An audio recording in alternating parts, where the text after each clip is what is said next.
de nous permettre d'engager cette réunion. Merci à ceux qui ont choisi, à celles et à ceux qui ont choisi de la suivre, qui traite d'un sujet passionnant, puisqu'on se demande et on va se demander si on peut faire de la politique à partir du social. C'est bien toujours à partir du social qu'on a essayé d'en faire, en tout cas à gauche. Je me rappelle de la phrase de François Mitterrand le 10 mai disant que la majorité électorale avait rejoint la majorité sociale, la majorité sociologique, donc l'idée qu'il y avait une correspondance entre les intérêts que pouvaient rencontrer les gens dans leur vie quotidienne, et d'abord au travail et puis leur vote. Ça n'a jamais été aussi simple, évidemment, mais enfin, c'était un sentiment très fort à l'époque. Aujourd'hui, on a plutôt le sentiment que tout ça s'est totalement désarticulé, désaccordé. La situation sociale évolue de telle sorte qu'on a du mal à identifier les lignes de force. On est bien conscient qu'il y a des luttes, qu'il y a des rapports de force, qu'il y a des gens qui dominent et d'autres qui sont dominés, qui ont en tout cas plus de difficultés à défendre leurs intérêts, à les faire valoir. Mais on a aussi le sentiment que pour se rapprocher, pour les organiser, pour faire en sorte que leurs problèmes, leurs revendications soient entendues, ils éprouvent des difficultés qu'on éprouvait sans doute moins, même si ce n'était pas idéal lorsque existait une classe ouvrière plus ou moins homogène, avec de grands syndicats et des partis politiques qui prétendaient ou parlaient en leur nom. Alors comment peut-on faire aujourd'hui? Est-ce que, au fond, la situation politique dans laquelle on se trouve, très confuse, notamment à gauche, avec énormément de points de vue qui s'expriment et qui se contredisent, est-ce qu'elles ne sont pas, ces contradictions et ces difficultés, au fond, le reflet d'une situation sociale, notamment dans les catégories populaires, beaucoup plus diffuses, beaucoup plus complexes qu'avant? Ou est-ce qu'au contraire, elles sont l'incapacité de ces politiques à comprendre ce qui se passe dans la société, à les prendre en compte et à savoir les articuler? Ou est-ce que c'est là encore, plutôt la difficulté que peuvent avoir les catégories populaires dans une société beaucoup plus divisée, beaucoup plus séparée, à trouver des cadres et des champs d'action commune, des champs d'expression commune. Donc Denis Maillard, qui a étudié plein de choses, mais qui a étudié notamment la situation des Gilets jaunes, il avait publié un livre sur la question il y a quelques années, assez dévastateur de mon point de vue d'ailleurs, puisqu'il disait que c'était presque la fin de la lutte des classes, c'était la lutte des Gilets jaunes, la lutte pour accéder au fond au statut des autres, c'est-à-dire de ceux qui profitent mieux de la société de consommation, pas pour la transformer, mais pour accéder à ce qui leur apparaissait comme au fond une référence. Il avait donc fait ce livre sur les Gilets jaunes avant de produire à la Fondation Jean Jaurès, il y a quelque temps, un nouveau petit livre sur les invisibles indispensables au fonctionnement de société. Alors, il est philosophe, politique de formation, il anime un cabinet de consultants en relations sociales, donc il s'est lancé dans le bain de la vie sociale et de la vie professionnelle de cette manière. Et à travers la publication qui est la sienne, à travers ce livre, il pose une question passionnante qui est de savoir au fond si il y a, à travers ce qui se passe à l'intérieur des catégories populaires, dans le monde du travail, un mouvement qui, s'il était mieux compris, mieux traduit, pourrait peut-être redonner à la gauche une dynamique, en tout cas une force, ou si à l'inverse, ce mouvement acte la séparation du politique et du social et nous condamnera à avoir une situation politique dans laquelle le point de vue exprimé sera plus le fait de passion, d'humeur, de situation, d'opportunité, que la traduction en actes politiques et en propositions d'une société qui bouge. Voilà à peu près les questions qu'on va essayer de traiter. Donc je lui passe tout de suite la parole pour une quinzaine, vingtaine de minutes, enfin le temps nécessaire pour répondre à ces questions toutes simples. Ensuite, on pourra engager le débat avec celles et ceux qui sont avec nous. Voilà, Denis, je te laisse la parole. Ben, merci beaucoup. Merci de l'invitation. Merci Gaëtan. Merci aussi à Emmanuel qui avait eu l'idée au départ de cette rencontre que j'ai acceptée volontiers. Et puis merci à toutes et tous d'être présents.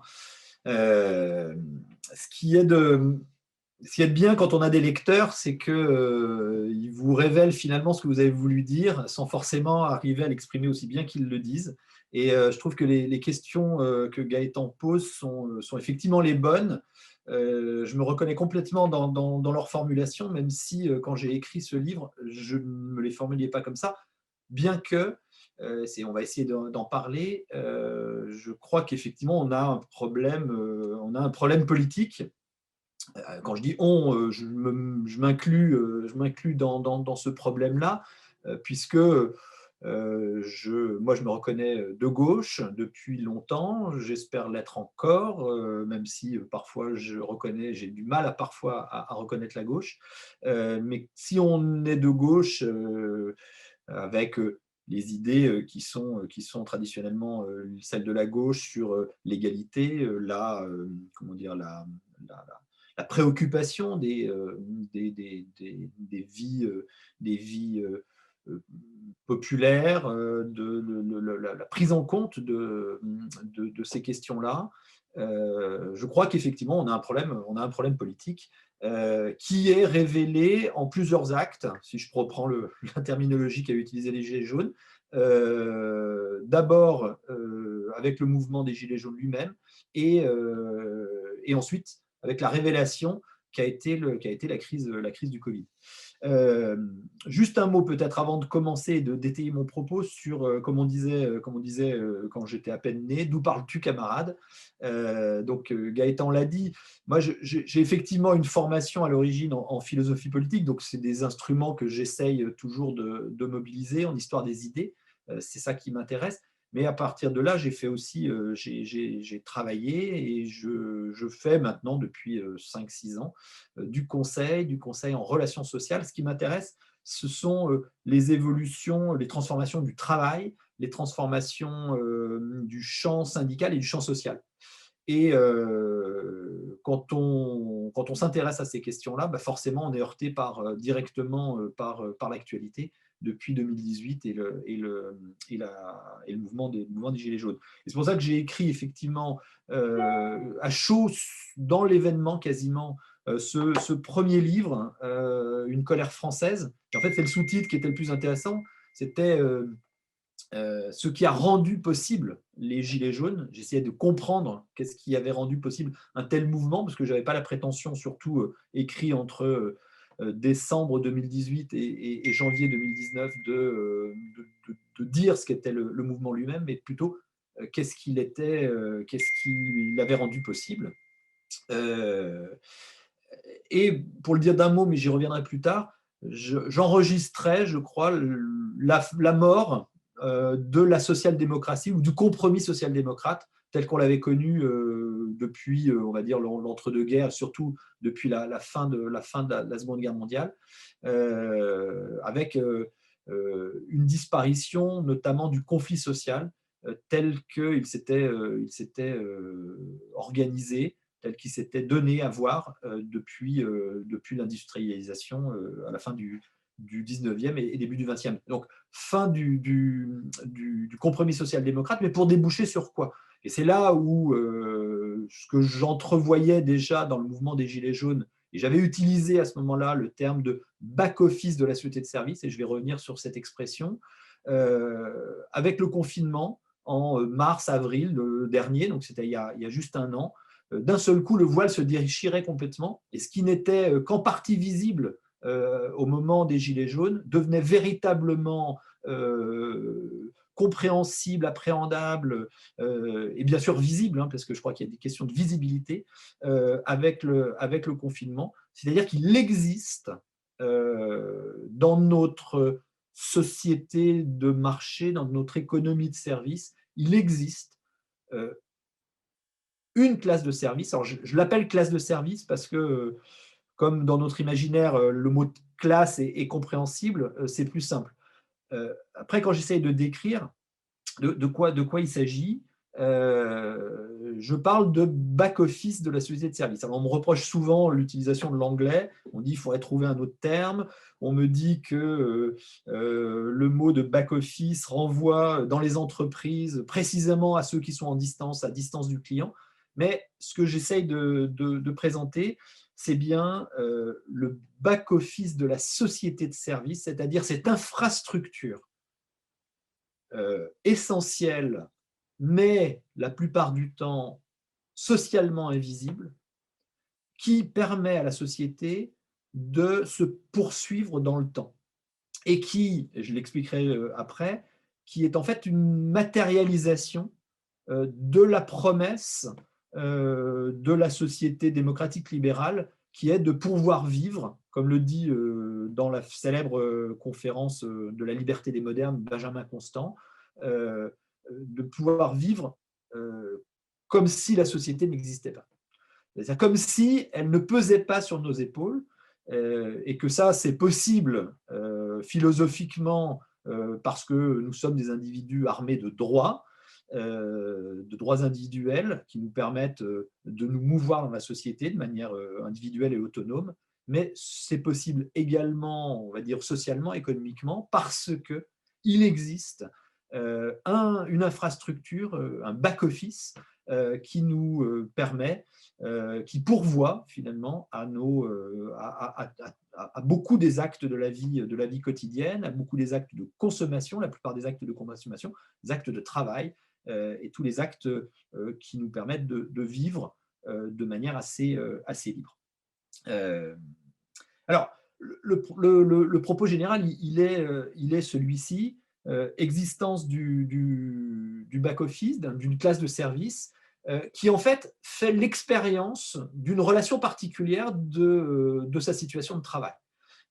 Fait l'expérience subjective d'une relation de travail qui est d'être dans une chaîne de service ou d'être dans une relation de service.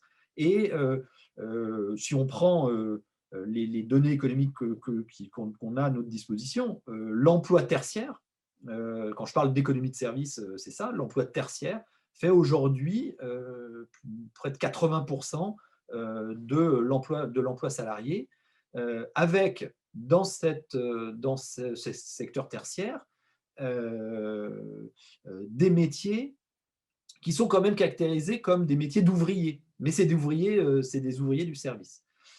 Donc, expérience particulière du travail, d'être au service de, et qui rend problématique le back-office, parce que le service dans notre imaginaire, alors imaginaire historique, hein, issu sur un continent et dans un pays, la France, avec un passé aristocratique, un passé monarchique, le service, c'est en permanence renvoyé soit à la domesticité, soit à la vocation, c'est-à-dire qu'on a le choix, s'agissant de ces métiers, entre le serviteur ou la bonne sœur.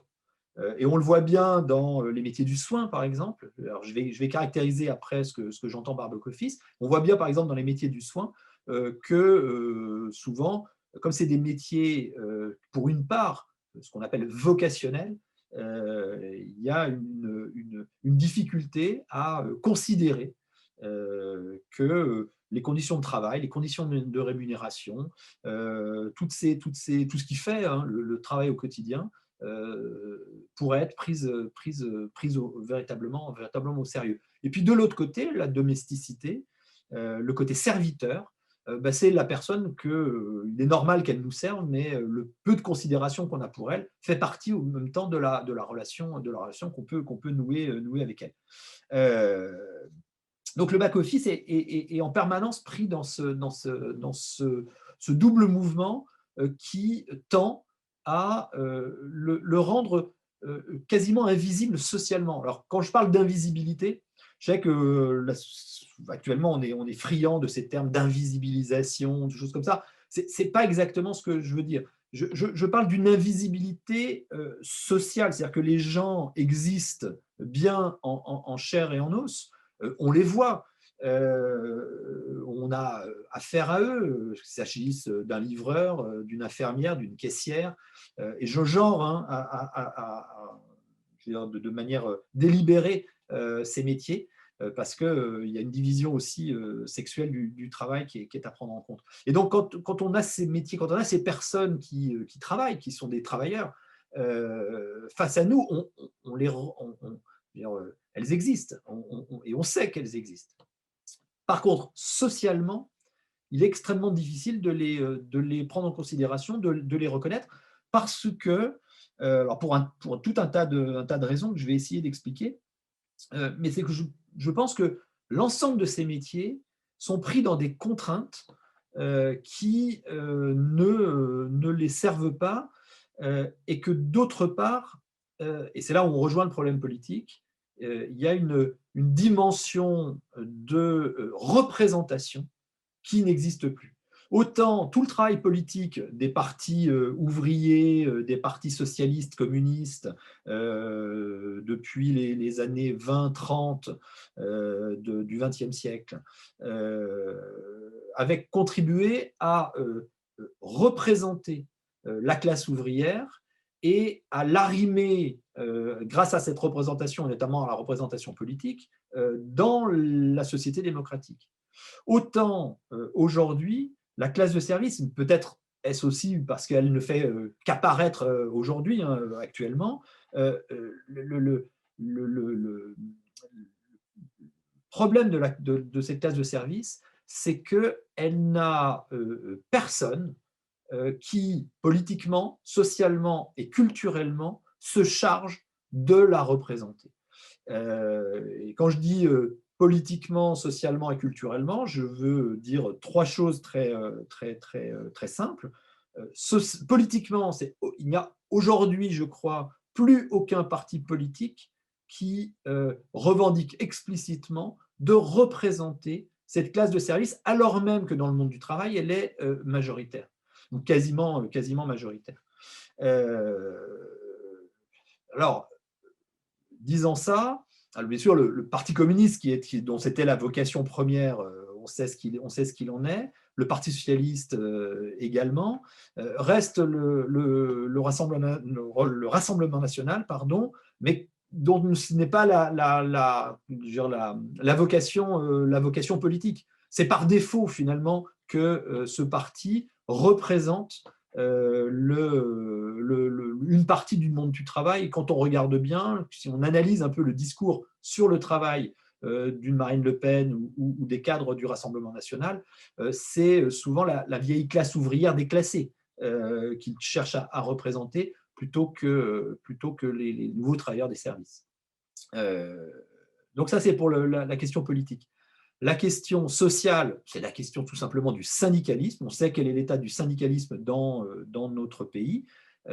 Et s'agissant de ce back-office, cette classe de service, tous ces travailleurs et ces métiers de la relation, enfin, du service lui-même, c'est pour beaucoup, alors pas partout, pas tout le temps, mais c'est pour beaucoup un désert syndical, avec une difficulté à syndiquer parce que les collectifs de travail sont extrêmement éclatés. On note des sous-traitances en cascade, des horaires émiettés, qui fait que la syndicalisation est extrêmement difficile, sans compter, j'y reviendrai peut-être après, que le rapport à ce qu'on appelle les corps intermédiaires est particulier pour cette catégorie de la population. Et puis, enfin, culturellement, on est dans un monde où on n'existe que si l'on est visible. Et je crois que tant que l'on n'aura pas de grandes productions culturelles, je pense par exemple à des séries télé. C'est un peu le cas dans le roman aujourd'hui, même si ce n'est pas forcément ces nouveaux travailleurs des services dont le roman s'occupe aujourd'hui, mais le roman prend en charge quand même la question du travail, mais les séries télé qui sont ce qu'était le roman du 19e siècle, hein, c'est-à-dire une prise en charge de ce qu'est la société et de comment elle fonctionne. Je crois que là, on est encore dans un invisible qui a du mal à émerger. Donc voilà, difficulté politique, parce que difficulté de représentation. Et difficulté de représentation parce que je crois qu'on ne connaît pas, ou on ne connaît pas encore, si on veut être optimiste, ce monde du travail, ce nouveau monde du travail qui s'est mis en place sur les décombres du compromis social-démocrate et de la vieille social-démocratie. Je vous donne deux exemples pour me faire comprendre. L'été dernier, un groupe privé qui travaille dans la santé, le soin, avait été voilà, tout son personnel avait été rudement mis à l'épreuve pendant le confinement, et ce groupe cherchait à mieux valoriser, à mieux reconnaître les soignants, en disant il faudrait qu'on puisse faire quelque chose pour eux en tant qu'employeurs pour que l'articulation entre vie professionnelle et vie personnelle soit meilleure. Et là, c'est la foire aux bonnes idées dans le comité de direction qui est évidemment à Paris. Et le DRH m'appelle en disant j'ai peur que l'on fasse une bêtise. Et la mission a été, alors elle était passionnante, a été d'aller rencontrer énormément de salariés, discuter avec eux, alors sous prétexte d'une meilleure articulation vie pro, vie perso, c'était en fait de leur vie personnelle dont je leur parlais et dont ils voulaient bien me parler une fois que la confiance était gagnée. Et ce qui m'a frappé, et pourquoi j'en parle, c'est que les cadres dirigeants de ce groupe étaient dans l'incapacité de savoir qui étaient leurs salariés et de savoir ce que faisait la vie quotidienne de leurs salariés. C'est-à-dire que cette coupure qu'on dit souvent entre élite et peuple, je crois qu'elle est palpable là et que le monde politique ou les partis politiques tels qu'ils sont aujourd'hui, alors je fais un vaste fourre-tout et qu'il faudrait pouvoir distinguer sur les personnalités, etc. Mais d'une manière générale, il y a quand même une totale méconnaissance de ce qu'est ce nouveau monde du travail. Deuxième exemple, pour appuyer ce que je dis, j'ai discuté il n'y a pas très longtemps avec une personnalité qui aimerait jouer dans les mois prochains un rôle de premier plan dans l'élection présidentielle. Et je lui dis, vous devez parler du travail, du travail, du travail, du travail, du travail. Et la personne me dit, oui, d'accord, très bien. D'ailleurs, je vais aller dans une usine et je lui dis, mais surtout pas. Alors, ce n'est pas que je lui interdise d'aller dans une usine. Les personnes peuvent bien aller où elles veulent. Mais aller dans l'usine, c'est l'ancien imaginaire du travail. Et on voit bien les images qui vont être faites. C'est le casque de chantier. Alors que le vêtement de travail aujourd'hui, et les gilets jaunes l'avaient bien compris, le vêtement de travail, c'est le gilet jaune, c'est le gilet fluorescent, c'est le vêtement des caristes, c'est le vêtement des livreurs, c'est le vêtement des transporteurs. Et je crois, encore une fois, que ce monde du travail est irreprésentable aujourd'hui parce qu'il est méconnu, tout simplement parce qu'il est méconnu. Alors pour des raisons qui tiennent aussi à la structuration de la société et à on va dire, la massification de l'élite et la diplomisation qui fait que tout le personnel politique finalement est issu d'un même monde, quand bien même les idées seraient différentes, les représentations du travail, du mérite, etc., sont les mêmes. Mais je crois que ça vient de là. Alors, juste pour finir, parce que je vous parle de back-office, je parle du monde du travail, de nouveaux travailleurs des services, etc., de qui je veux parler. Parce qu'à un moment, il faut qu'on dit on ne les connaît pas, mais à un moment, il faut les décrire. Dans le livre, j'explique qu'il y a 5 mondes du travail qu'on peut mettre sous la rubrique ou la notion de back-office de la société de service. Ces 5 mondes du travail, c'est d'abord tout le secteur de la logistique, du transport, de l'acheminement. C'est un monde essentiellement, quand je disais qu'il y avait une division sexuelle des métiers, c'est un monde essentiellement masculin. C'est un monde qui, pour beaucoup, s'est manifesté au moment de la révolte des Gilets jaunes. C'est, j'en parlais à l'instant, caristes, transporteurs, livreurs, et peu importe le statut, ça peut être des indépendants, ça peut être des artisans, ça peut être des intérimaires, ça peut être des salariés CDI. C'est la relation de travail qui fait j'allais dire le statut pour le coup. Je pense, une idée me traverse là par rapport au mot de cariste. Je pense que tout le monde sait ce que c'est ce qu'est un cariste. C'est les personnes qui ont des chariots élévateurs, qui transportent des palettes, etc. Je le dis parce que un sociologue que j'aime beaucoup, enfin, un journaliste sociologue qui est Jean-Laurent Casselli, me disait que quand il avait publié la note à la Fondation Jean Jaurès avec Jérôme Fourquet qui s'appelait Génération cariste, qui faisait le lien entre les gilets jaunes et les métiers qui s'étaient mobilisés au moment des gilets jaunes, il m'a dit qu'il avait proposé l'article à un magazine en ligne où la rédaction est parisienne et que les gens l'avaient écouté, ils disaient super, mais c'est quoi un cariste?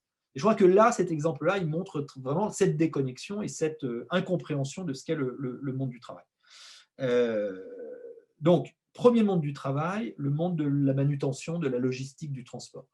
Deuxième monde du travail que je mets dans le back-office de la société, le monde du commerce et des métiers qui entourent.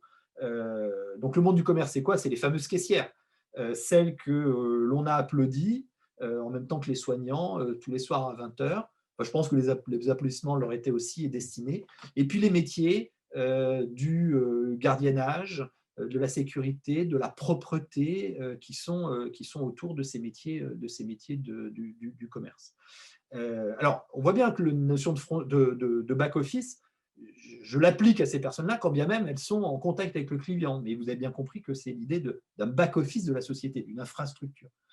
Troisième monde du travail, le plus connu finalement, celui qui a été en majesté et en même temps au front pendant le confinement, c'est le monde du soin, ce qu'on appelle le monde du care.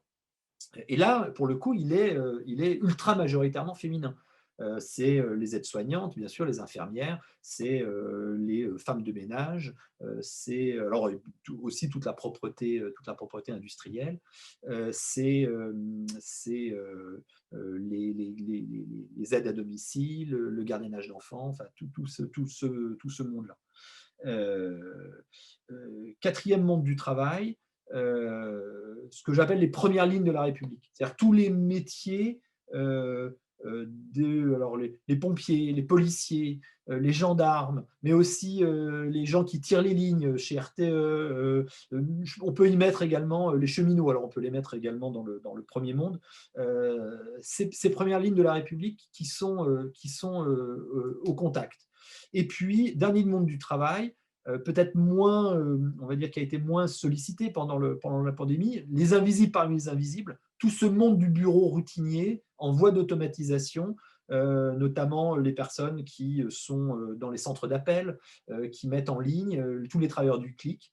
Et donc tout ça, mis bout à bout, forme cette classe de service, ce back-office, et, et un monde du travail qui est en train d'émerger avec une caractéristique, et je m'arrêterai là pour plutôt qu'on ait un échange, avec une caractéristique qui c'est un peu l'ossature de mon propos dans le livre, qui est de dire que pour la première fois depuis le début des années 80, où s'est éteinte la vieille classe ouvrière, même si elle était fantasmée pour beaucoup, mais au moins on pouvait s'y référer comme un englobant. Pour la première fois, me semble-t-il, avec cette classe de service, surgit un monde du travail qui est certes, qui a des métiers différents. On voit bien, il y a une distinction, il y a une différenciation des genres selon les métiers, mais pour une fois, apparaît un monde du travail, on va dire, cette classe de service, ce back-office, dans son unité sociologique. Le problème, c'est que, et on l'avait bien vu au moment des Gilets jaunes, le problème, c'est la fragmentation culturelle, identitaire de ce monde du travail. Une grande question qui se posait, notamment à gauche, dans la gauche un peu mouvementiste, qui voulait à un moment rejoindre le mouvement des Gilets jaunes, c'était de dire on va pouvoir faire une jonction entre les gilets jaunes, donc plutôt issus de populations vivant à la périphérie des grandes métropoles, dans le monde périurbain, avec les banlieues. Et donc, ce grand fantasme de la convergence des luttes, de la jonction, ça ne marchait pas à l'époque. Or, on voit bien aujourd'hui, à la faveur du confinement, parce que quand tout le monde se retire, ceux qui restent, on voit bien comment ils travaillent. Et il me semble qu'apparaît pour la première fois, là encore, l'idée que finalement, qu'on soit une aide-soignante de la banlieue d'Angoulême, ou qu'on soit une aide-soignante dans la banlieue lyonnaise ou la banlieue parisienne, on fait l'expérience, le même type d'expérience du travail. Sauf que, comme personne ne parle du travail, c'est les différences, alors qui sont qui étaient jusqu'à présent secondaires, mais qui apparaissent comme premières finalement, qui deviennent essentielles. Et c'est-à-dire les différences culturelles. Le fait que l'aide-soignante de la banlieue d'Angoulême ou le gendarme de la même région ne sera pas issu de l'immigration forcément, alors que pour toutes les infirmières et soignantes, femmes de ménage que j'ai pu voir dans l'enquête dont je parlais tout à l'heure dans ce groupe de santé, sont en banlieue parisienne par exemple, quasiment toutes issues de l'immigration. L'immigration récente ou moins récente, mais toutes issues de l'immigration. Et toute l'équation politique va être de mettre en avant, toute l'équation politique pour la gauche, hein, va être de mettre en avant deux choses. D'abord, l'idée qu'on appartient à un même monde du travail, à une même expérience de travail, l'expérience de service, que ça doit être dit, ça doit être représenté. Et c'est le travail politique d'arriver à le dire, mais qu'à côté de ça, on ne peut pas s'en tenir qu'à la question du travail. Il y a bien un englobant commun qui permet de réduire aussi les différences, les fragmentations culturelles. C'est, alors, je vais employer des grands mots, mais il me semble important, c'est la question de la République, la question du cadre commun dans lequel, alors nation, République, dans lesquels on est bien tous pris en compte, et que s'il y a un travail, c'est la dernière partie du livre, s'il y a un travail d'émancipation à fournir, d'émancipation collective, je crois qu'il est de pouvoir à la fois tenir la question du cadre commun républicain dans lequel nous sommes tous insérés, nous devons tous être insérés, d'où l'effort d'éducation, et à côté, le fait qu'il y a une expérience de travail commune et qu'il est possible de faire des alliances avec des groupes sociaux qui se reconnaissent d'abord dans la même expérience de travail, mais dans l'idée que le travail est source est source de la dignité. C'est-à-dire que le travail est premier dans l'utilité sociale qu'on se reconnaît dans la société. Voilà, j'espère que je n'ai pas été trop confus. Je vais m'arrêter là, Gaëtan, si tu me le permets. Peut-être c'était un peu long. C'est rare que peut-être ce plus soit pour l'heure qui répondre m'arrête, aux hein. Je suis questions. pas habitué. J'avais préparé beaucoup de choses à dire, mais voilà, je suis Merci peut-être un peu beaucoup. Je perdu. pense que les réactions seront forcément assez nombreuses. Juste une question avant de passer la parole à nos amis. Guy Standing a publié un bouquin qui s'appelle Le Précariat, enfin, où il évoque la naissance d'une nouvelle classe. Quelle différence entre l'analyse qu'il mène, lui, et la présentation que tu fais? Lui il introduit notamment les catégories intellectuelles, dont on dit qu'elles sont d'ailleurs les électeurs de LFI, un peu Ouais. déclassés, dont le diplôme n'a pas garanti l'accès à un emploi élevé, etc. Donc, quel lien entre les deux ou différence entre les deux? Euh, euh, comment dire?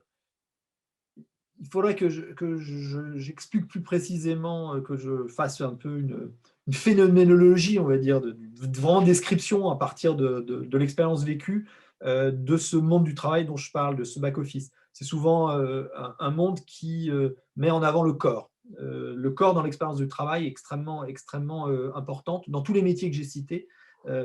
L'expérience du précariat, c'est effectivement des professions intellectuelles plutôt déclassées.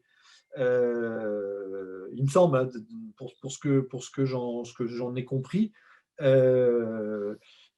Donc, ce n'est pas exactement la même chose.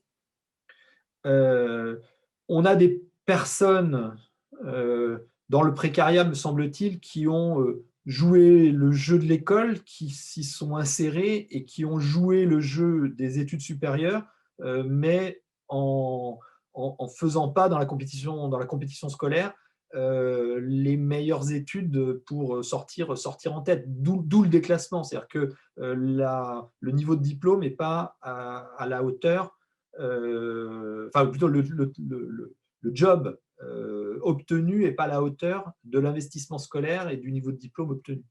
D'où le sentiment de déclassement. Mais je pense que précisément, là où il y a un intérêt commun, c'est bien autour de cette notion de travail, et que je crois que s'il y a des alliances possibles, elles sont effectivement entre ces groupes sociaux. Alors, Emmanuel souhaite intervenir, donc je lui laisse la parole tout de suite. François Mas lui a évoqué le rapport entre ces catégories et ceux qui ne travaillent pas, quelles sont les convergences éventuelles, et puis il y aura sans doute d'autres demandes de questions. Donc, Emmanuel. Non, c'était essentiellement un mot pour remercier Denis de sa présence parmi nous. C'est un ouvrage très important qui d'ailleurs, comme était tout aussi important les deux précédents, hein, celui sur les Gilets jaunes et celui sur ce que tu appelles le tiers-État, enfin l'actualisation de la notion de tiers-État aujourd'hui, c'est des livres éminemment politiques, et pour nous qui sommes des militants qui nous permettent de nous poser d'ailleurs beaucoup de questions, d'y répondre moins facilement, parce que tu parlais de la dernière partie de ton livre. Il y a des esquisses. Justement, j'ai 2-3 questions à poser là-dessus. Première chose, quand même, ce qui est frappant, Esther, s'il te plaît, tu peux faire un truc. Ce qui est frappant, c'est que si on prend un tout petit peu de recul, ce qui va rester du quinquennat d'Emmanuel Macron, c'est la crise des Gilets jaunes et le Covid. C'est quand même les deux moments les plus importants de ce quinquennat qui, alors, aura été calamiteux à bien des égards, mais ça, c'est mon point de vue. Et ce qui est important dans ces deux moments que tu as traités par des livres, hein, c'est qu'à chaque fois, on a une visibilité qui est certes provisoire, peut-être éphémère, de ces travailleurs du quotidien qui sont plutôt normalement abonnés aux chiffres et aux statistiques, mais dont on n'a pas de représentation régulière. Alors, il y a quelque chose qui est très important dans ce que tu as dit, c'est l'idée de la production culturelle. Moi, je pense qu'en effet, c'est peut-être là d'ailleurs, par rapport à la question qui vient d'être posée par Gaëtan à l'instant, les intellectuels précaires, ils sont représentés dans les productions culturelles, dans les séries, dans les livres. Évidemment, c'est quelque chose dont tout le monde a entendu parler. Mais ces travailleurs-là, alors sur le back-office, en effet, je pense qu'il faut trouver une expression française peut-être tout aussi représentative, mais ça, c'est très frappant. Il y a eu quand même des essais, notamment dans la littérature, hein, récemment, sur ce monde-là. Je pense, alors Gérard Mordillat, qui est un romancier très prolifique, mais l'a mis en scène souvent. Récemment, il y a un très beau livre que je vous conseille de quelqu'un qui est mort. Alors, c'est plus des travailleurs de l'industrie, mais c'est Joseph Pontus, son livre qui s'appelle À la Ligue. C'est un livre extraordinaire sur les intérimaires. Alors là aussi, on est à la frontière avec ce monde des services que tu décris.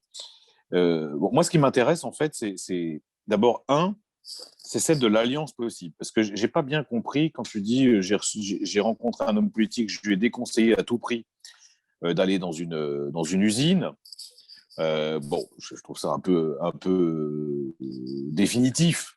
Parce que moi, la question, c'est comment on peut, à l'instar de quand on appelait l'alliance de classe, comment on peut rapprocher les points de vue à la fois des intellectuels précaires ou déclassés dont on parlait à l'instant, qui sont minoritaires, les travailleurs de l'industrie, qui ne sont pas des travailleurs protégés, où tout va bien, au contraire, ils sont frappés de plein fouet par la mondialisation, avec tout ce qu'on sait de la délocalisation. C'est quand même, et alors, au moment du Covid, on s'en aperçoit. Et cette classe de services, ces mondes que tu as additionnés tout à l'heure, et c'est en effet très précis. Donc, moi, je cherche un moyen à la fois de créer de l'homogénéité là où il y a de l'hétérogénéité. Et donc, la question, c'est celle à la fois des mots d'ordre fédérateurs, aussi bien en termes programmatiques. Et moi, je voulais t'interroger sur, parce qu'il y a quand même des débats à gauche sur la fin du travail. Moi, j'ai le sentiment que c'est évidemment quelque chose qui ne parle pas à tout ce monde dont on est en train de discuter. Mais il faut quand même, parce que c'est quand même quelque chose qui revient souvent dans les partis de gauche. Donc là, il y a peut-être un sort à faire à ça. Deuxième chose, on sait que c'est une classe de service qui a un rapport à la politique de plus en plus distancié. Il y a de distance, voire même de l'indifférence. Et la question que je me posais, c'est est-ce que elle ne se sent pas suffisamment représentée, ou est-ce qu'elle n'est pas suffisamment organisée pour se faire entendre, donc de fait, on ne lui répond pas correctement. Il y a la question des syndicats, mais tout ça nous ramène quand même à quelque chose qui est en filigrane dans ton livre, mais que nous, on doit absolument appuyer, hein, c'est que ce sont des classes qui sont fracassées par la dynamique d'un système. Le capitalisme financier transnational, c'est pas seulement des mots, une abstraction, hein, ça se traduit concrètement dans la vie quotidienne des gens.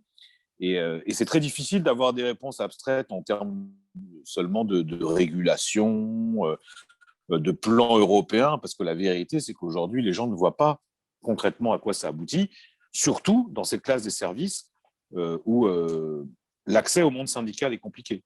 Ce que je veux dire, c'est que l'accès, il est compliqué au monde politique, il est aussi compliqué au monde syndical, parce que par définition, comme tu l'as très bien dit, flexibilité, émiettement, horaire de travail, tout ça empêche quand même la coagulation.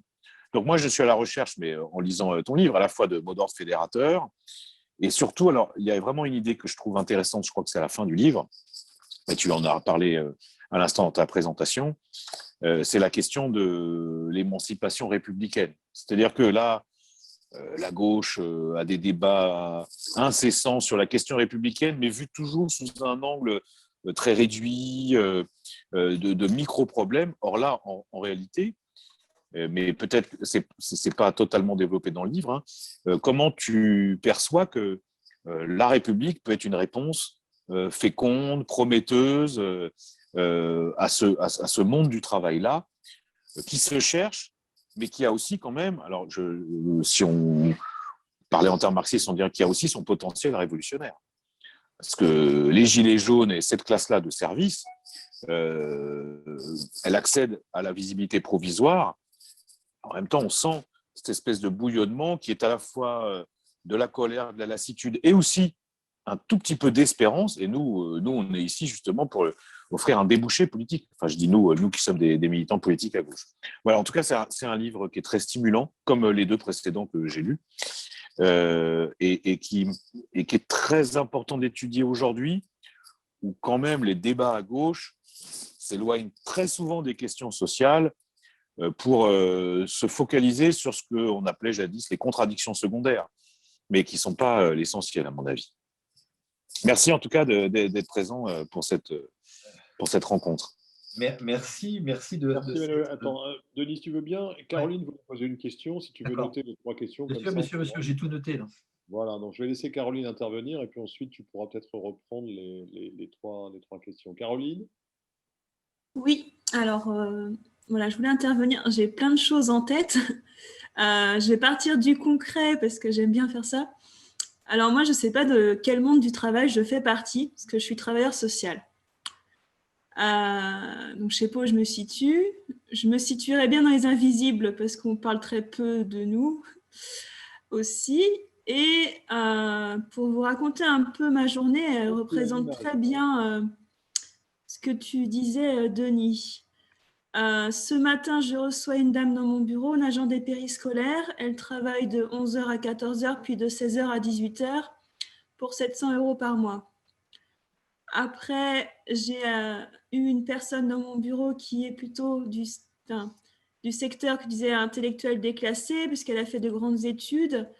Elle a fait un projet, elle a eu une boîte qui s'est écroulée et maintenant elle fait des ménages pour aussi une somme modique par mois.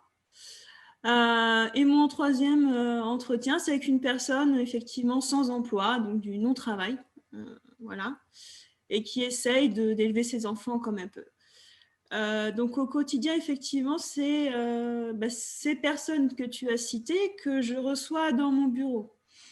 En ne sachant pas moi-même d'ailleurs si je ne suis pas aussi invisible, donc ça me faisait un peu réagir aussi les catégorisations dont tu faisais part. Et effectivement, comment parler à toutes ces personnes-là qui se fréquentent quotidiennement dans les quartiers, mais qui, je ne sais pas où est le sentiment d'appartenance. Effectivement, on parlait souvent sentiment d'appartenance avant à des catégories. Je ne sais pas si ça existe encore, et c'est peut-être pour ça que c'est remplacé par des sentiments d'appartenance à la troisième dame que j'ai rencontrée. Elle me disait avec les Mahorais, parce qu'elle allait de Mayotte, donc ils se parlent entre Mahorais. Voilà. Donc, je ne sais pas si effectivement la culture n'a pas remplacé le sentiment d'appartenance à une classe sociale. Et je voulais dire une dernière chose. Tu parlais de la représentativité dans les séries. Il y en a une qui en parle. Alors, ce n'est pas une série très valorisée par la gauche ni par les intellectuels. C'est Plus belle la vie, qui est une très bonne série où il y a une actrice qui joue Laetitia Bellesta, qui est agent de nettoyage. Son mari était ouvrier, maintenant son nouveau copain, il est menuisier, et c'est vraiment une très belle représentation. Enfin, cette famille-là, dans cette série-là, elle représente la classe populaire, mais à merveille. Donc, c'est vraiment peut-être une référence à étudier, en tout cas. Et voilà, je laisse la parole aux autres personnes qui voudraient intervenir. Merci beaucoup, Ranger. Je laisse Denis Bayard répondre à cette première série de remarques, d'observations, de commentaires, et puis ensuite on prendra une nouvelle série de questions. Merci pour toutes ces remarques et questions. Alors, dans le désordre, parce qu'en fait, je laisse de côté la question d'Emmanuel sur l'alliance pour la fin, parce que c'est effectivement la plus compliquée. Je voyais dans le chat quelqu'un qui disait est-ce que ouvrier est devenu un gros mot? Non, évidemment, ouvrier n'est pas devenu un gros mot. C'est pas, je réponds à ça et en même temps, je réponds à Emmanuel par la même occasion. Quand je dis pas aller dans une usine, c'est que, en fait, c'est quelle image. En fait, les campagnes électorales, elles sont faites avec des séquences. Sur la séquence travail, quelle image on veut donner du travail? Je pense que il ne s'agit pas de balayer les ouvriers et tout le monde de l'industrie, etc., d'un revers de main, en disant que ce monde-là n'existe pas ou qu'il n'aurait aucun intérêt, etc. D'ailleurs, je ne suis pas écouté, hein, donc les photos, elles sont faites avec le casque sur la tête, les chaussures de sécurité, etc. Mais moi, si j'ai un conseil à donner, c'est plutôt d'aller dans un entrepôt de logistique d'Amazon. C'est pas le travail tel que beaucoup de gens le vivent est quand même là. Et puis, si on parle 2 secondes d'Amazon, c'est un moment, il faut alors, on peut ne pas aimer Amazon parce qu'ils ne payent pas leurs impôts, je sais pas quoi, ils mettent des conditions de travail difficiles, etc. Ils embauchent, je disais tout à l'heure, le communiqué de presse, un entretien avec la DRH d'Amazon disait qu'ils allaient embaucher encore 3000 personnes. On sera bientôt à 20 000 salariés d'Amazon sur le territoire, sans compter tous les sous-traitants, tout ce qui est livraison, tout ça. Donc, il y a un moment, on ne peut pas ignorer ça. On ne peut pas ignorer ce monde-là. Et que si on doit choisir pour aller représenter le travail, c'est là-bas qu'il faut y être. C'est là-bas qu'il faut être. Ou sur des spots de livreurs.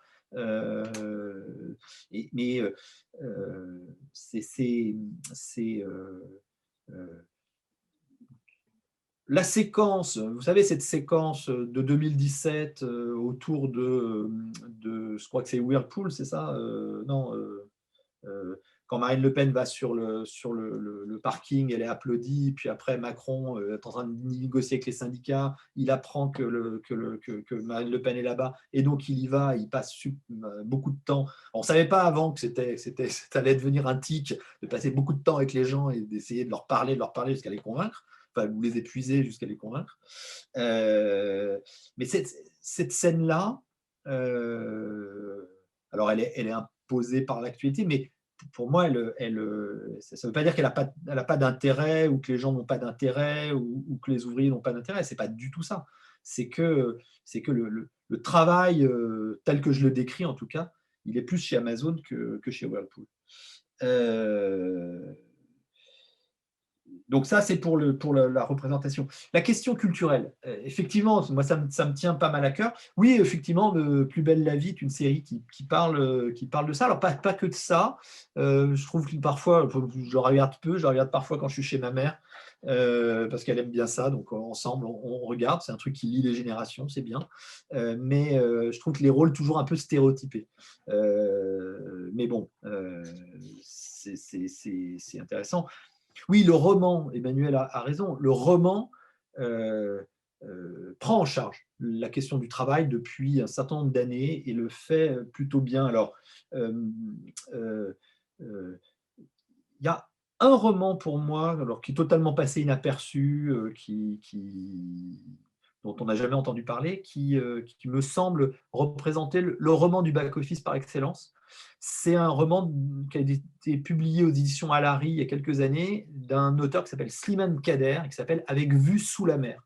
Ça raconte l'histoire d'un type qui habite en Seine-Saint-Denis et qui part s'embaucher comme manutentionnaire dans un bateau, vous savez, c'est ces énormes paquebots qui voguent dans les Caraïbes, et il commence tout en bas, c'est-à-dire il nettoie la merde, donc il y a des pompes, des machins, et puis la merde est évacuée, donc il nettoie les pompes, les trucs, et puis petit à petit il va monter, et l'objectif c'est d'arriver à occuper un emploi qui est toujours un emploi de service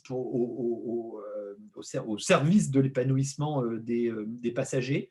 Donc on pourrait penser que c'est le front office, et donc là c'est tout le back office, et donc c'est occuper un emploi où on voit la mer, où on n'est pas complètement dans la cale du bateau. Lisez ce livre, c'est vraiment extraordinaire. Mais donc oui, ce roman s'en occupe, la série pas encore complètement. Le rapport aux politiques et le potentiel révolutionnaire de tous ces gens-là. J'y crois pas, en fait. J'y crois pas au potentiel révolutionnaire. Je ne pense pas que ce monde-là ait envie de faire la révolution. J'y crois pas. Peut-être à tort. Hein. On l'a vu avec les Gilets jaunes.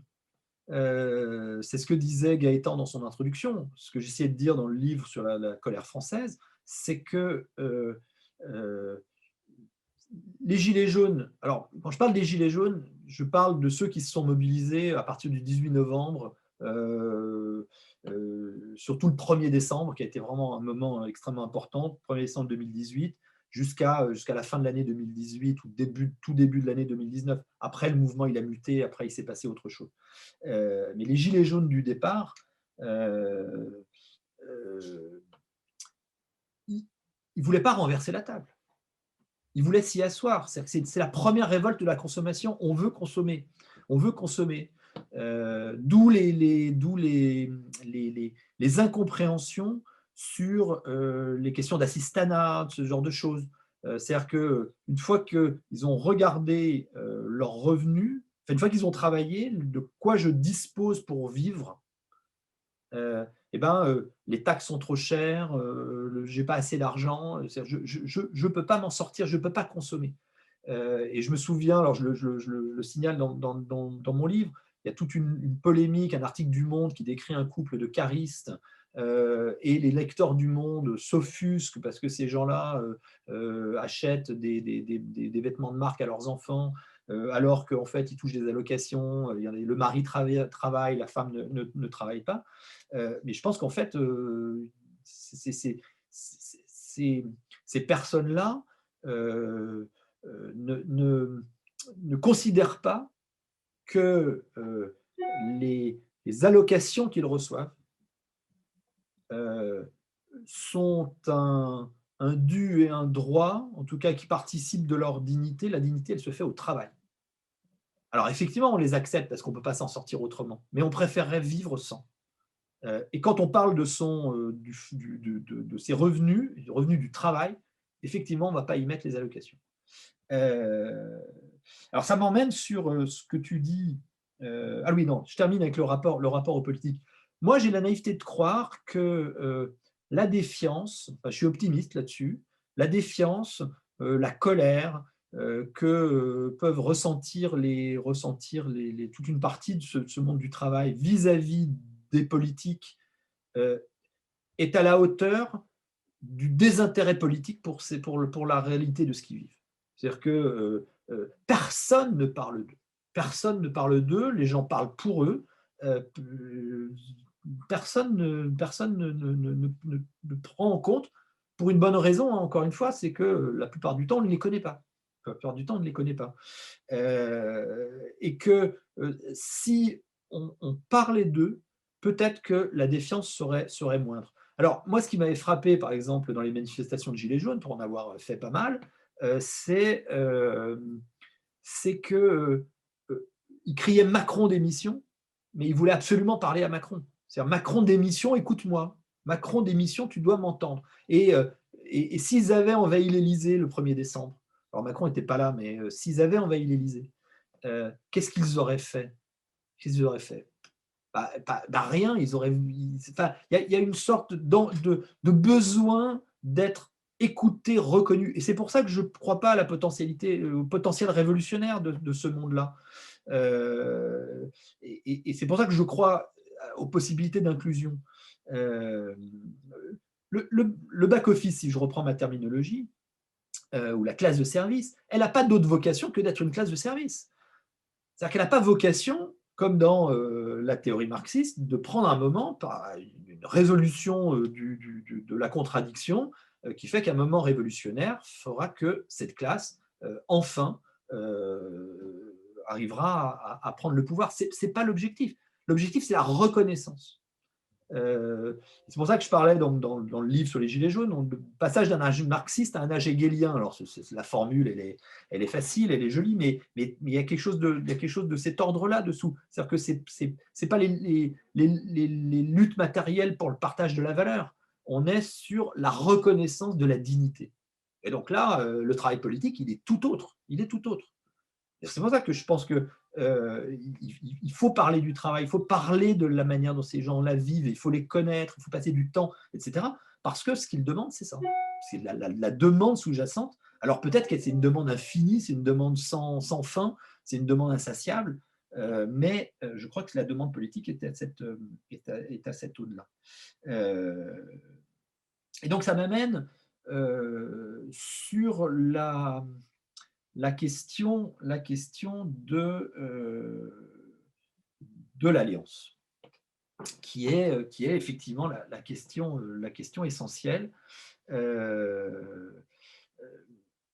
Et ce que tu disais, Emmanuel, c'est quoi le mot d'ordre fédérateur qu'on pourrait trouver? Je crois là encore que ça passe. Alors j'essaye de l'expliquer un peu dans mon livre, peut-être pas suffisamment, mais alors ils m'ont autorisé que 80 000 signes, donc forcément il a fallu que je réduise, mais j'aurais voulu plus l'expliquer. C'est dans la vision du travail. C'est que je crois que ce qu'il faut, c'est imposer une vision du travail, non pas comme consommation. Parce que, en fait, la vision qui est véhiculée aujourd'hui pour beaucoup du travail, c'est l'épanouissement, l'éclate, d'où, je le dis un petit peu, d'où la peur panique des bullshit jobs. Le bullshit job, c'est quoi? C'est pas seulement un job qui n'aurait pas d'utilité pour la collectivité, parce que bien malin et qui est capable de dire qu'il y a une utilité ou pas.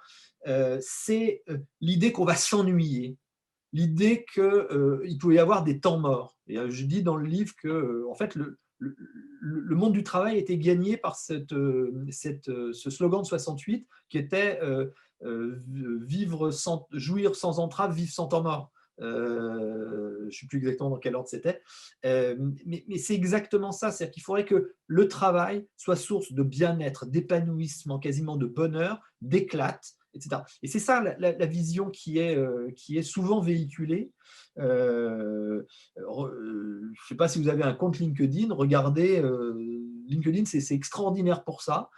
Quand vous regardez, les gens, ils s'éclatent au boulot, ils font des trucs passionnants, ils font des trucs extraordinaires, tout ça dans une langue totalement délirante, parce qu'elle est plus en prise avec le réel. Mais c'est ça. Or, je crois que si on veut faire alliance, en gros, avec les gens qui ont peur d'avoir des bullshit jobs, les intellos précaires, et puis tout ce monde du travail, c'est de remettre en avant l'idée d'un travail qui soit source de dignité, c'est-à-dire qu'on puisse être un salarié ou un travailleur, parce que de plus en plus, on a des gens qui ont des statuts hybrides, un travailleur normal, modeste, qui ne soit pas pris dans une compétition pour le toujours plus. C'est-à-dire qu'on puisse vivre une vie du travail à la fois digne et source de dignité. Je crois que c'est extrêmement important, cette notion de dignité. Elle est dans mon esprit pas religieuse, hein, elle est humaniste. Et c'est pour ça que quand je parle d'émancipation collective, elle provient de quelque chose qui est de l'ordre de desserrer les contraintes qui pèsent sur le travail. Desserrer les contraintes qui pèsent sur le travail, c'est, alors pour ce qui concerne le back-office, c'est déjà réduire la pénibilité. Réduire vraiment la pénibilité. Alors, le premier truc, augmenter les salaires, ok, mais alors on va nous expliquer que ce n'est pas possible. Et ça, bon. Donc, si on ne veut pas se prendre le truc dans la figure, il y a d'autres moyens de le faire. Il y a d'autres moyens de desserrer les contraintes. Réduire la pénibilité. Réduire la pénibilité, je le dis parce que je crois qu'on est là encore prisonnier d'un imaginaire industriel ou industrialiste du travail qui fait que la pénibilité, les critères de pénibilité, on voit bien, sont très prisonniers de ça. Mais pour ça, il faut redécrire les métiers, il faut redécrire le travail, il faut connaître le travail. Et ça, c'est extrêmement important. Et là, la deuxième chose, c'est de construire des carrières. C'est de construire des carrières et donc pour ça, de reconnaître les compétences à ces métiers qui sont dits non qualifiés. On a des gens dont on dit bah, vous avez un métier de non qualifié. Donc un métier non qualifié, c'est un métier qui n'est pas rémunéré, c'est un métier qui est substituable, c'est un métier qui est effectivement socialement invisible. Or, quand on s'intéresse de près à la manière dont les gens travaillent, on s'aperçoit qu'ils ont plein de compétences sociales, relationnelles, etc. Évidemment, c'est des métiers de service. Je donne souvent cet exemple, mais qu'il s'agisse de la caissière, qu'il s'agisse de l'aide-soignante, l'infirmière, donc dans le métier du soin, ou du livreur, on voit bien quand on décrit les métiers, quand on parle du travail réel, que c'est en fait des métiers qui font appel à tout un tas de compétences qui sont rarement décrites, pas forcément objectivables complètement, et encore que, et en plus qui ont une productivité qu'on ne sait pas mesurer. Et donc, prenons le cas du livreur. Vous faites votre commande sur le site que vous voulez, hein, et normalement, tout est pensé, tout va bien. Quand vous habitez en ville, vous avez noté le code de votre porte, votre étage, votre numéro de téléphone, les horaires pendant lesquels vous êtes là et tout. Sauf que ça se passe comme ça. Alors, je ne dis pas ça ne se passe pas toujours comme ça, mais ça se passe rarement comme ça. Vous avez dû vous absenter au moment où le type passe, ou alors il est passé un peu avant ou un peu après. Le code a changé, vous l'avez oublié. Finalement, vous n'êtes pas là. Et en fait, le livreur, son métier non qualifié de livreur, il doit faire appel à une somme de compétences qui sont ultra valorisés dans les métiers intellectuels, qu'on appelle d'un mot que dont les entreprises en adorent, c'est la sérendipité, c'est-à-dire la capacité à faire face à l'imprévu. et à trouver une solution et à capter des choses qui vont nous aider. C'est le livreur, mais c'est la même chose avec la caissière qui doit gérer les clients, qui doit gérer plein de choses. Et c'est la même chose avec l'aide-soignante ou l'infirmière. C'est en permanence des compétences relationnelles et sociales qui ne sont pas prévues par le manuel de description du travail.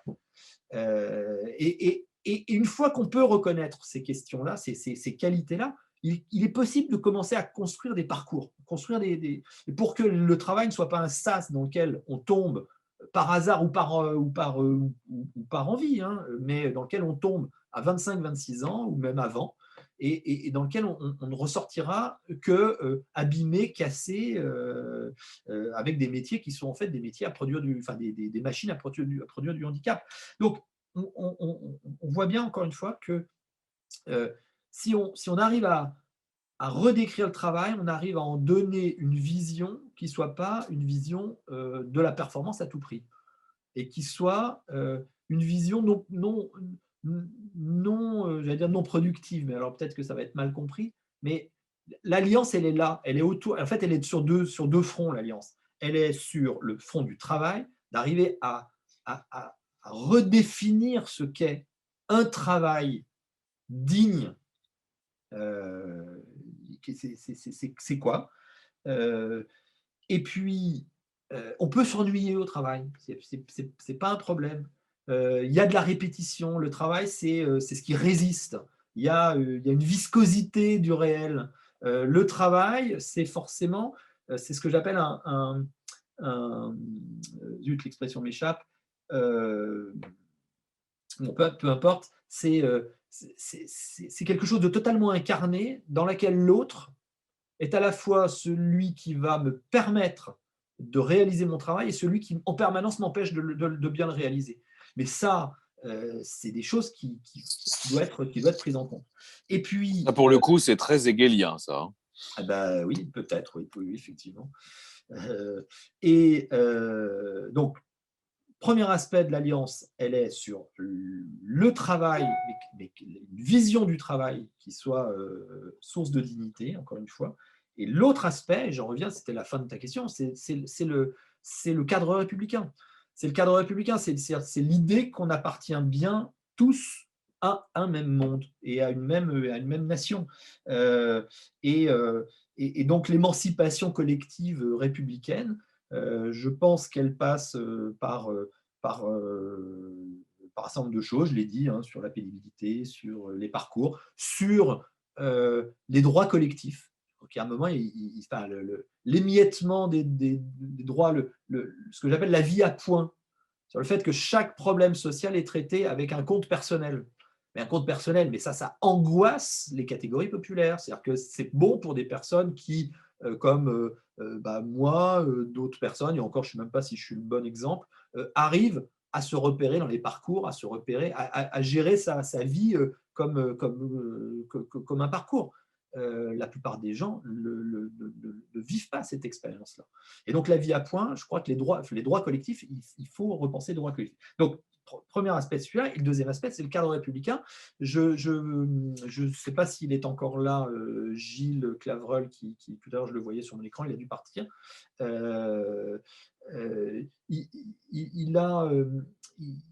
On discute souvent, il a une formule que j'aime bien, que je reprends un peu dans le livre, qui est de dire à un moment, il faut aussi essayer de penser dans une même agence, dans un même ministère, dans une même politique, la question de la citoyenneté.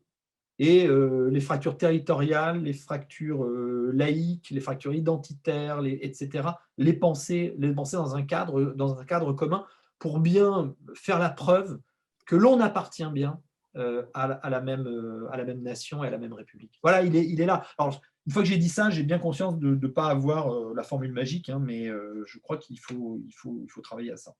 Voilà. Voilà. Je m'arrête là. J'ai deux questions. Moi, j'en aurais plein, mais je suis obligé par ma situation de laisser la parole aux autres. David, ensuite Simon, et puis je vois Eric qui lève la main aussi. Donc tous les trois, si vous voulez bien, chacun votre tour, David. Oui, bonjour à tous, vous m'entendez? Très bien. Super. Oui, alors moi j'avais une question et deux remarques. La première, ça concernait justement, puisqu'on parlait des gilets jaunes. Moi j'étais à l'étranger, notamment en Amérique du Sud, quand il y a eu les gilets jaunes. Et la première chose qui m'a surpris, c'est que les journalistes étrangers n'ont rien, mais vraiment rien compris à ce qui se passait en France.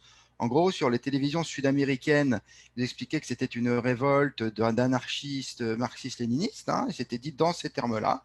Si vous voulez, je peux vous retrouver en lien les coupures de journaux d'époque, hein, c'est à peu près ça.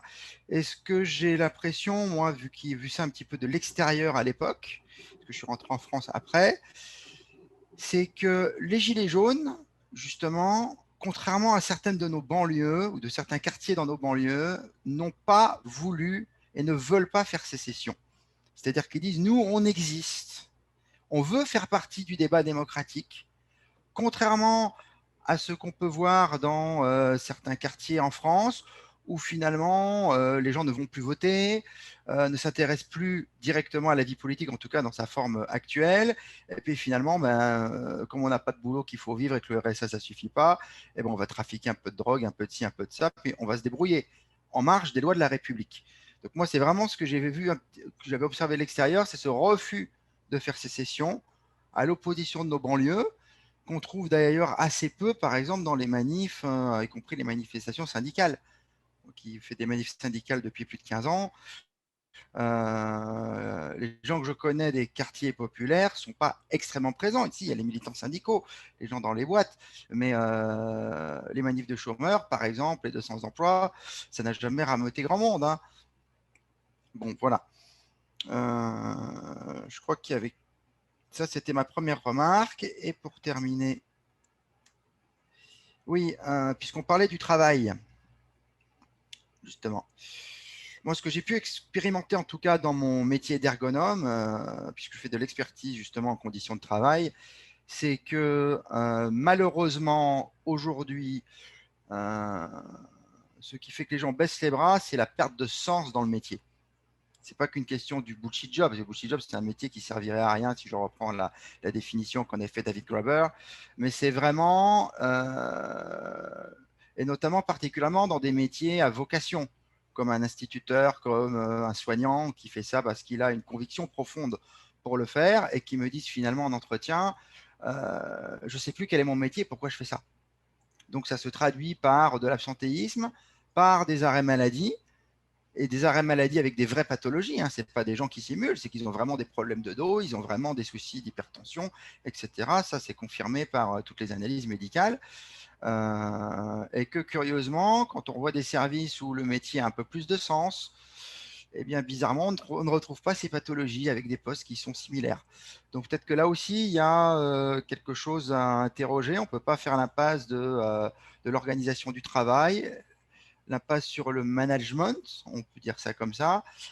Sinon, je pense qu'on va passer autour de beaucoup de choses.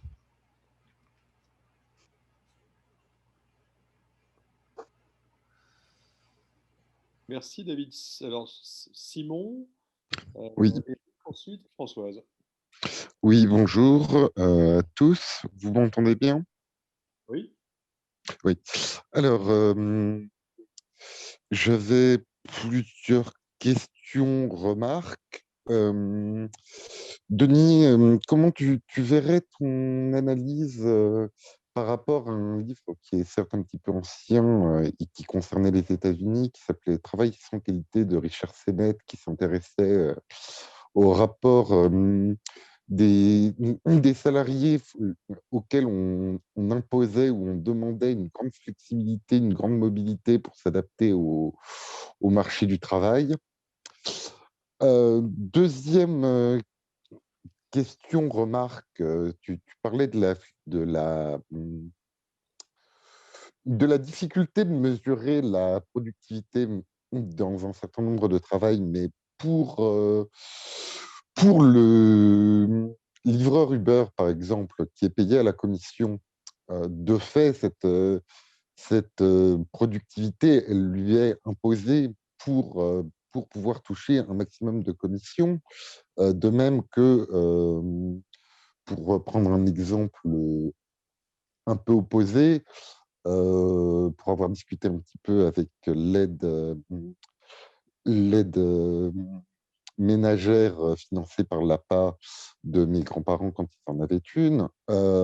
Sa productivité lui était imposée par le fait qu'elle avait un planning à tenir et que ce planning était globalement inhumain.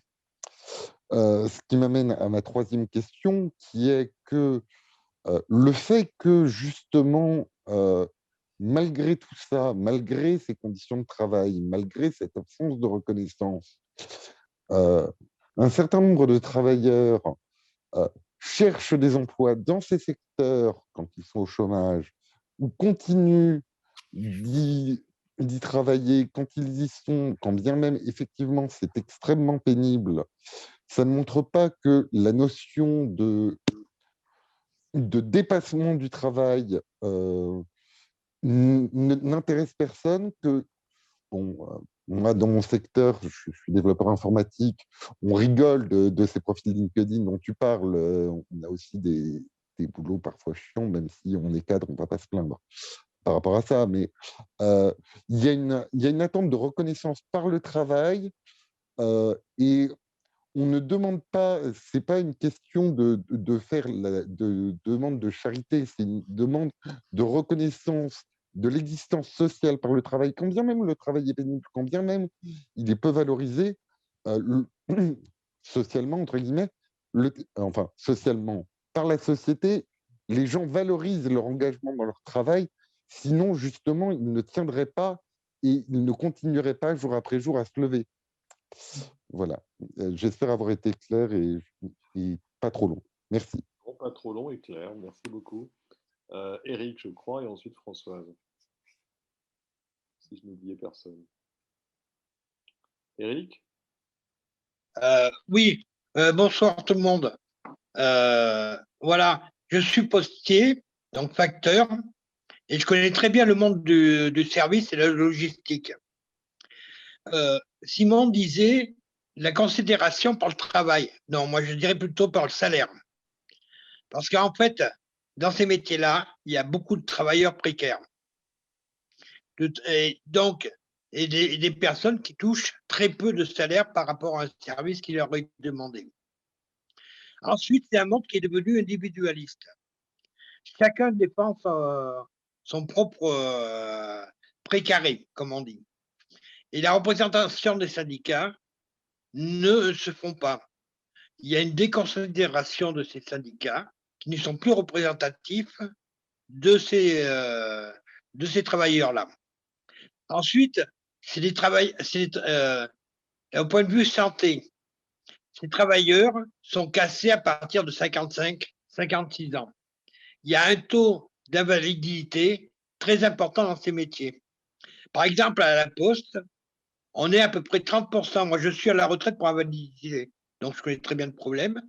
On est à peu près 30% des facteurs à être cassés et à être invalides pour ce travail-là. Donc, la considération se fait d'abord par le salaire et ensuite cette reconnaissance de la difficulté, de la pénibilité qu'il y avait. Donc, le problème qui se passe, c'est sûr que ces emplois, les gens, ils veulent y rester, mais ils n'ont que ça.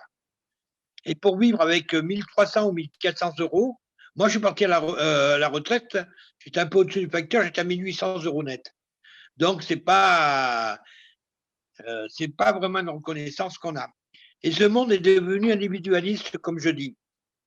C'est-à-dire que tout le monde essaye de défendre son petit côté, et pour les rassembler, c'est très difficile. Donc, quoi faire pour les intéresser? C'est juste augmenter un peu les salaires. Malheureusement, il n'y a que ce biais-là, et leur dire qu'ils sont présents. Et sinon, ils ne s'engageront pas plus que ça, sauf sur des coûts où ils sont vraiment concernés. Voilà mon analyse. Bonne soirée à tous. Merci beaucoup, Éric. Françoise, et ensuite on repasse la parole à Denis. Françoise? Françoise. Non, elle Hop nous là, entend. Ah là, voilà. voilà. Bonsoir tout le monde. Oui, au regard de tout ce que j'ai entendu, d'abord, j'aurais une première remarque au niveau des différents mondes qui ont été répertoriés. J'aimerais bien rajouter le rural. Tout le monde connaît un peu la situation et c'est particulièrement dramatique pour des gens en plus qui nourrissent le monde, hein. Il y a aussi le monde du numérique avec la publicité et la vente dans ce domaine. Et puis les retraités qui effectuent souvent un travail dans les associations et quelquefois dans les partis politiques. Donc, moi, ce qui m'a un petit peu frappé dans ces différents mondes, c'est qu'il faudrait peut-être les analyser très à fond, chacun d'entre eux, pour en faire émerger toute la problématique qu'ils peuvent vivre et par ailleurs arriver à en faire un texte important au niveau de notre parti politique et puis envisager quelque chose de l'ordre comme si comme on a traité par exemple le libre-échange ou bien les services publics, arriver à faire une synthèse dans chacun des mondes comme ça et puis le propager beaucoup. Je pense que ça valoriserait tous les gens qui vont se sentir concernés à travers leur métier. Et en ce qui concerne le travail lui-même et sa revalorisation, pour enrichir un travail, il faut d'abord effectivement que les employés soient mieux payés, mais en plus, il faut redéfinir les postes. On s'arrange pour que les postes soient et des tâches très réductrices pour être rapides. Voilà, on est encore dans cette philosophie-là et il me semble que pour être un épanouissement et aussi avoir un sentiment d'utilité publique, il faudrait que ces postes soient complètement repensés. Et puis, voilà, au niveau de la compétence, il faut aussi élargir les compétences en termes de postes de travail. Ça aussi, c'est important. Et je voudrais aussi aborder la question de la sécurité, parce qu'on a abordé la pénibilité, mais la sécurité dans le travail, dans bien des métiers, c'est aussi extrêmement important. C'est aussi grave qu'il y a encore 50 ans. Merci. Merci beaucoup, Françoise. Denis, ça fait énormément de choses. Oui, bien sûr. Non, mais c'est intéressant. Et puis, il y a des choses qui se recoupent. Pour rebondir sur ce que vient de dire Françoise, pour moi, une bonne partie du monde rural, je le mettais dans le premier monde du travail, notamment tous les ouvriers agricoles, tous ces personnes-là. Et les retraités, forcément, je les mets un peu de côté. Je sais pas. Le premier article que j'avais fait, je parlais de back-office, de front-office, de post-office, mais bon, ça, c'était du langage un peu. Voilà, c'est des jeux de mots faciles. Moi, je suis d'accord avec l'analyse, hein, l'idée qu'il faut analyser les métiers, le travail. Là, il y a une mission qui a été confiée à une économiste et une DRH pour travailler sur la reconnaissance des travailleurs de deuxième ligne. Parce que vous savez, comme le président Macron a commencé à dire qu'on était en guerre, donc après, il y avait des lignes. Il y avait la première ligne, c'était les soignants, puis après, il y avait une deuxième ligne, alors c'était tous les autres, hein, ceux qui continuaient à travailler, qui ne pouvaient pas télétravailler. Et donc, il y a eu le Ségur de la santé pour reconnaître et revaloriser les premières lignes. Et en fait les soignants. Et là, il y a une mission. Leur première tâche, elles ont travaillé en 2 temps. Leur première tâche, on attend là, bientôt leur première partie de leur rapport, c'est de décrire, c'est vraiment ce monde des deuxièmes lignes, c'est qui, c'est quoi les caractéristiques, etc. Et je pense que ce travail de description, il est effectivement intéressant. Et pour le coup, c'est un vrai travail politique. Et syndical aussi. Pardon ? Ça aurait dû être aussi un travail syndical. Oui, mais c'est vrai. Pour le coup, parce que là, on parlait de politique, c'est vrai que j'ai laissé un peu de côté les partenaires sociaux. Moi, je crois beaucoup aux branches, hein, au niveau des branches. Et je crois que c'est à ce niveau-là que les partenaires sociaux peuvent faire ce travail vraiment de description de quels sont les métiers. C'est là où on les connaît les mieux. Et que c'est… alors, c'est vrai que si on en parlait si effectivement c'est un désert syndical, ça ne veut pas dire que les syndicats ne font rien. Et on voit qu'il y a une tentative de comprendre, de décrire, de s'en occuper, sauf que c'est extrêmement compliqué. Pourquoi? Et là, ça va reboucler avec des choses que disait notamment Simon. Euh, euh, c'est l'émiettement du travail et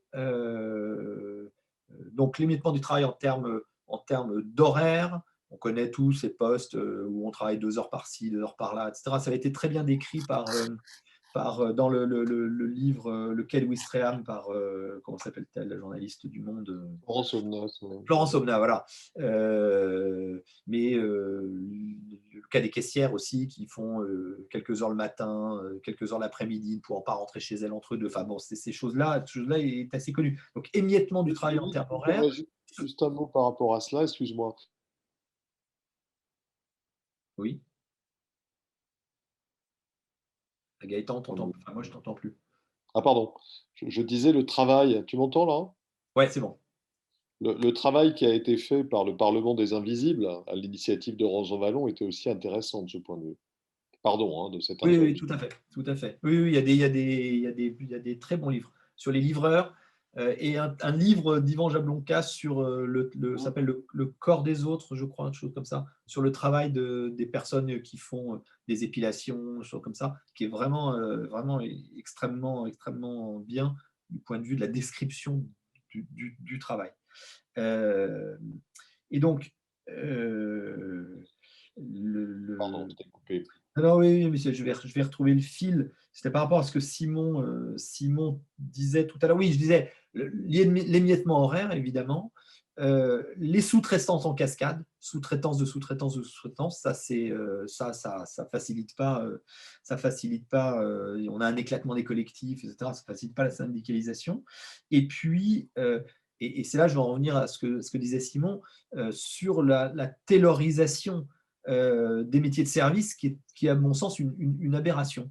Mais comme on ne sait pas mesurer la productivité, on applique des normes de tayloristes à des métiers qui ne le sont pas.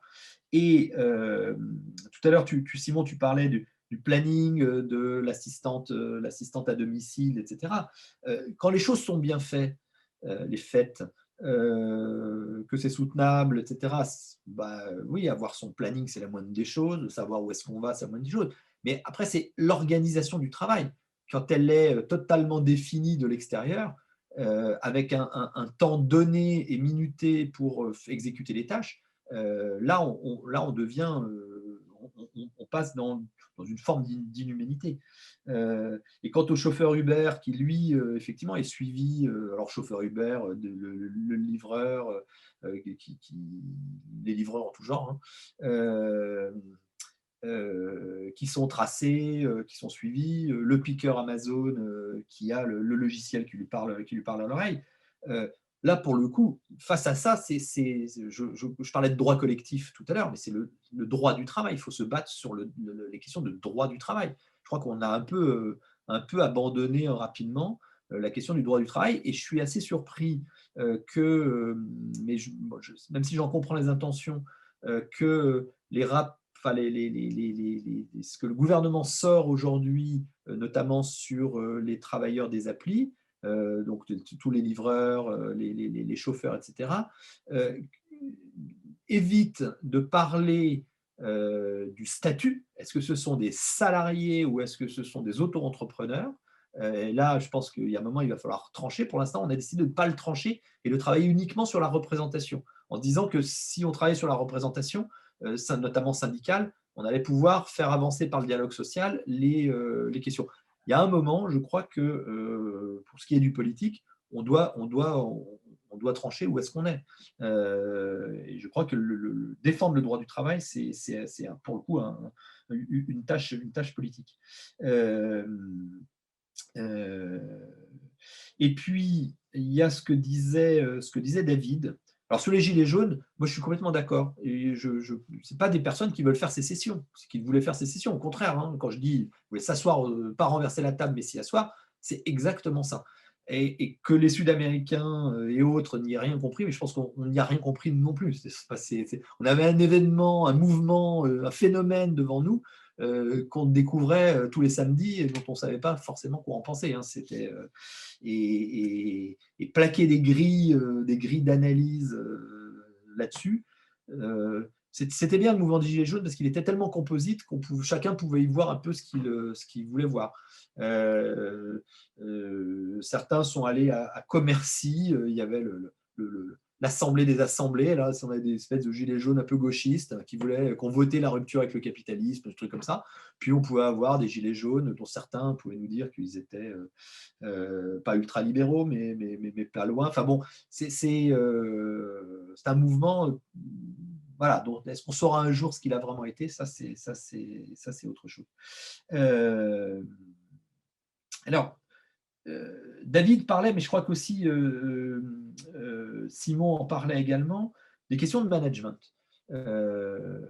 et des notions de bullshit jobs, etc. En fait, on a des études qui sont assez bien faites, notamment une étude faite pour la Fondation Jean Jaurès par Mergier, Fourquet et d'autres, sur ce qu'attendent les salariés français d'une manière générale.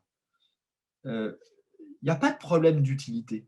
Il n'y a pas de problème d'utilité dans la plupart des salariés. Les gens ont le sentiment de faire un travail utile, alors utile à leur entreprise, utile à la société, etc. Ce qu'ils ont, c'est un problème de reconnaissance. Donc, effectivement, derrière, un problème de management. C'est-à-dire, comment est-ce qu'on reconnaît quand on ne peut plus donner de salaire parce que les grilles salariales sont écrasées et quand on ne peut pas donner du statut parce qu'on est sur des choses des organisations beaucoup plus horizontales. Mais ça, on ne sait pas faire. Alors, souvent, on dit qu'il faut dire merci, bonjour, machin. Mais ça, ce n'est pas de la reconnaissance, c'est de la politesse. Donc, comment est-ce qu'on reconnaît? Je crois qu'on est à l'aube. Et là, tout ce qui est en train de se jouer autour du télétravail dans le confinement, etc., repose cette question de la reconnaissance. Enfin, elle la repose, elle la fait surgir comme la question essentielle qui me semble devant nous. Mais c'est vraiment ça. Et donc, on voit bien que la question de la reconnaissance, elle est transversale à toute une grande partie du monde du travail. Et j'en arrive là-dessus à deux remarques pour terminer. La première, je l'ai vue dans le chat, je crois que c'est Stéphanie qui disait qu'elle travaillait chez Pôle emploi, qu'effectivement, parler de dignité quand on n'a pas d'emploi, parler de la dignité du travail quand on n'a pas d'emploi, c'est un problème. Alors, là-dessus, oui, effectivement. Et je crois que le chômage là-dessus est un véritable. C'est un abîme pour ceux qui croient à la dignité du travail et qui font de la. Alors, je ne vais pas parler de valeur travail, parce qu'on y met un peu, mais enfin, qui font du travail une donnée essentielle de leur vie, du travail humain, une donnée essentielle de leur appartenance et de leur utilité sociale. Être au chômage est quelque chose d'extrêmement difficile. Alors, ce que je dis là concerne, on va dire, l'avant-épidémie, parce qu'on se trouve aujourd'hui dans un monde qui est bouleversé. On a des millions de personnes qui sont entre l'emploi et le chômage, des personnes qui sont en train de tomber au chômage. Est-ce qu'il y aura un rebond derrière? Enfin, on est encore.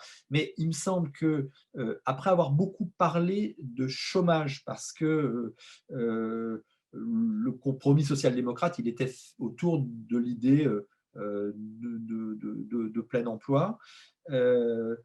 On avait un peu oublié les questions de travail et que heureusement, et ça a été, je pense, à l'honneur de la CFDT et de la CGT notamment, d'avoir remis au rang des préoccupations sociales la question du travail et de qu'est-ce qu'apporte le travail vraiment dans une vie humaine. Il me semble que cette question-là, étant essentielle, était redevenue centrale. Et que finalement, le chômage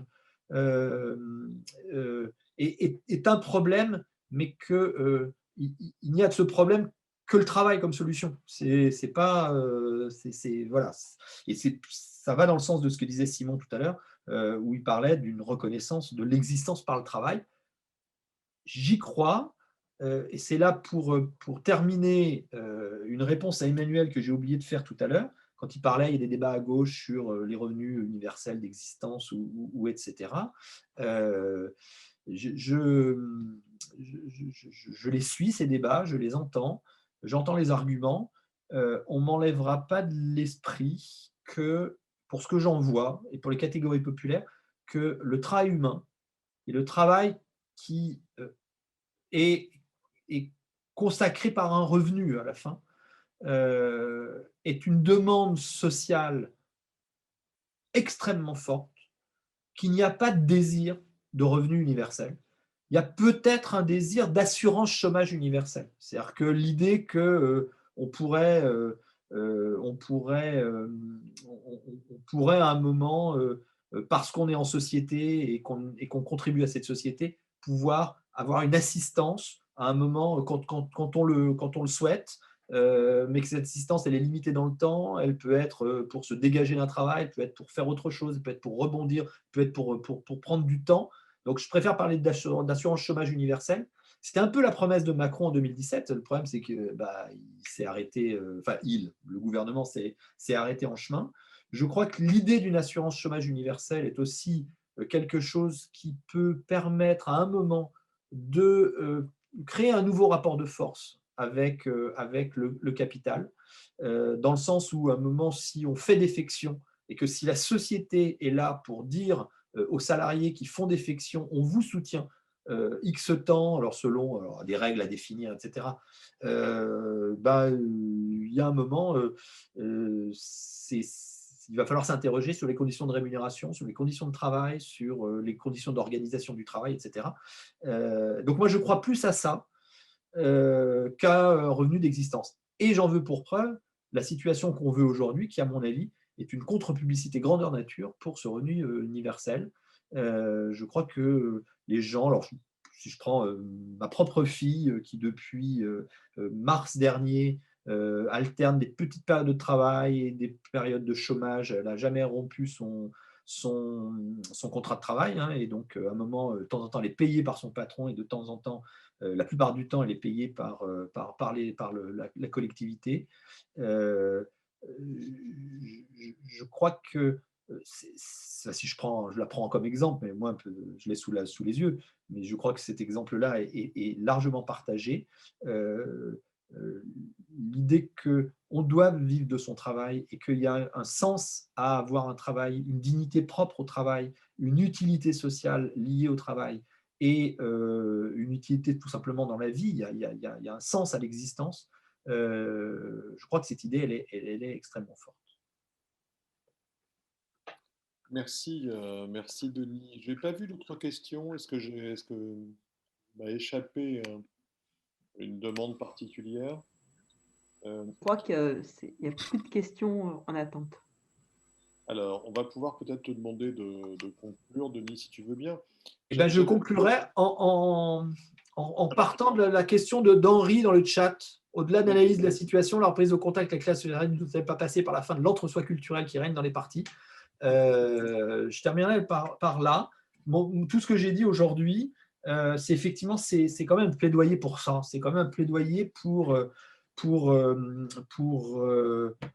qu'on s'intéresse à la manière, qu'on s'intéresse, nous, gens de gauche, nous, de personnalités de gauche, partis politiques, etc., à la manière dont vivent concrètement les gens dont on a la prétention de parler pour. C'est ça. Il y a une immense prétention à gauche qui est de dire on est le camp des classes populaires, on est le camp du travail, nous avons vocation naturelle à parler pour ces gens-là. Je crois qu'il y a urgence à les connaître, urgence à les rencontrer, urgence. Alors je ne dis pas que les gens les élus, etc., ne le font pas. Et je crois que les élus locaux, notamment, sont en première ligne sur ces questions-là. Mais ce qui se donne à voir de la politique nationale, c'est pas du tout ça. Et je terminerai juste pour renforcer mon plaidoyer, j'organise dans le cadre de mes activités professionnelles un dispositif qui s'appelle Social Demain. Et Social Demain, c'est l'idée que il faut s'intéresser aux questions sociales et notamment intéresser les moins de 35 ans à ces questions sociales. Et on identifie chaque année 50 personnes de moins de 35 ans qui proviennent de divers univers, de diverses régions en France, et voire à l'étranger ou dans les territoires d'outre-mer, qui ont diverses expériences. Un public très divers. Et on va les faire réfléchir et on va les former, parce qu'en fait, c'est de la formation derrière, autour de la question sociale et des questions sociales qui se posent à nous et telles qu'elles se poseront demain.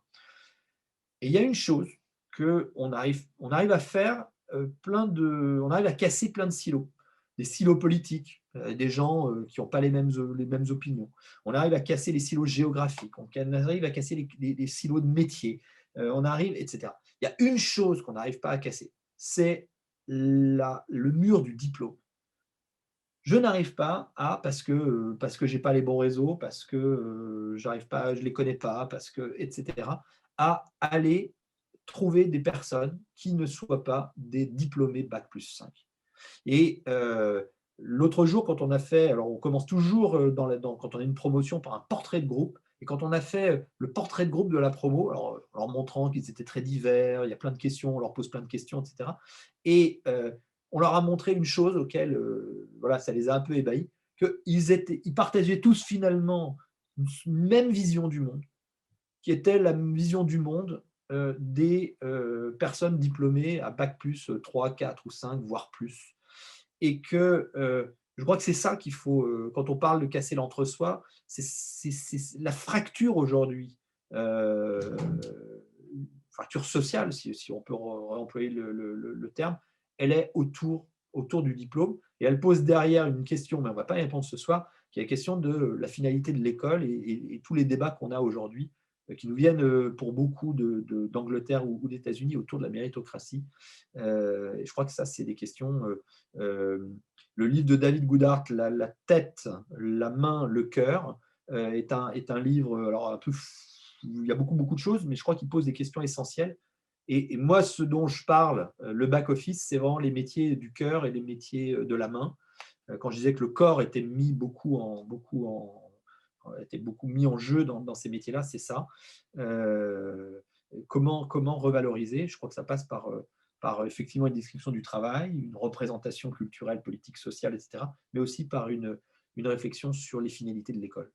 Voilà, merci en tout cas de votre invitation, de cette discussion, de vos questions, de votre attention, c'était super. Merci. Merci beaucoup, Denis. Tout ce que merci à toi. Ça a suscité beaucoup de questions. Emmanuel, tu veux conclure peut-être à ton tour?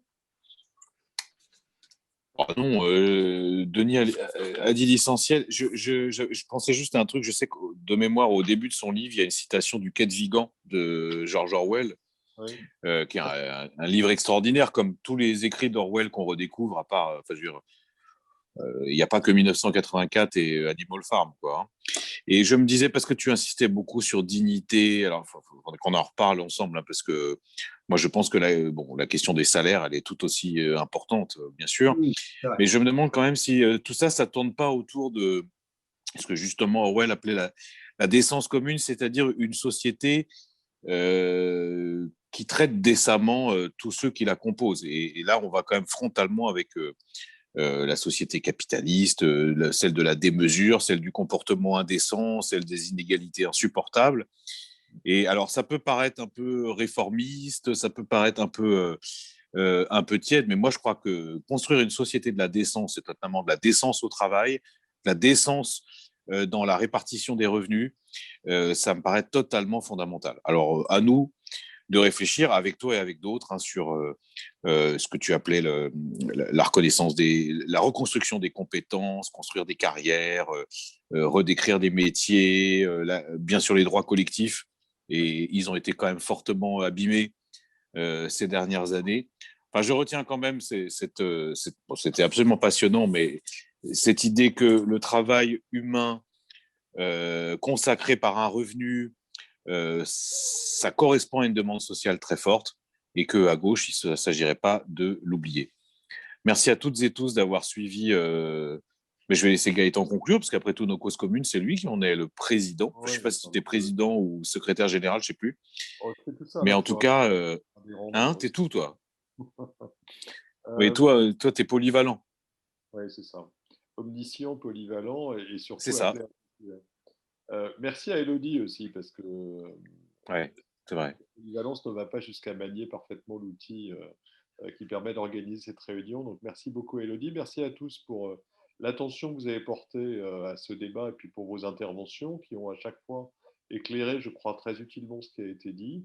Il y a un écho très net aussi par rapport à ce que nous disait Luc Rouban dans le dernier échange qu'on a eu, quand tu as évoqué, Denis, le besoin qu'ont les gens, ce qui est une interpellation du politique extrêmement forte, d'avoir le sentiment qu'on comprend ce qu'ils vivent, ce que nous disait Luc Rouban à partir de son analyse des Gilets jaunes et plus globalement de la situation politique, et ce qui était d'ailleurs plutôt rassurant, mais au fond, parce que la réponse ne paraît pas assez difficile, c'est qu'ils avaient le sentiment que ceux qui décident ne connaissent pas et ne veulent pas savoir ou ne cherchent pas à savoir ce qu'ils vivent, et que leur première demande, c'est ça, c'est qu'on comprenne la vie que nous menons et qu'à partir de là, vous en tiriez les conséquences. Voilà, c'est tout simple, mais on voit bien que ce n'est pas aussi simple à concrétiser. Merci beaucoup à tous, bonne soirée et un prochain rendez-vous alors de nos causeries communes. À bientôt Emmanuel, à bientôt Denis. Merci, à bientôt.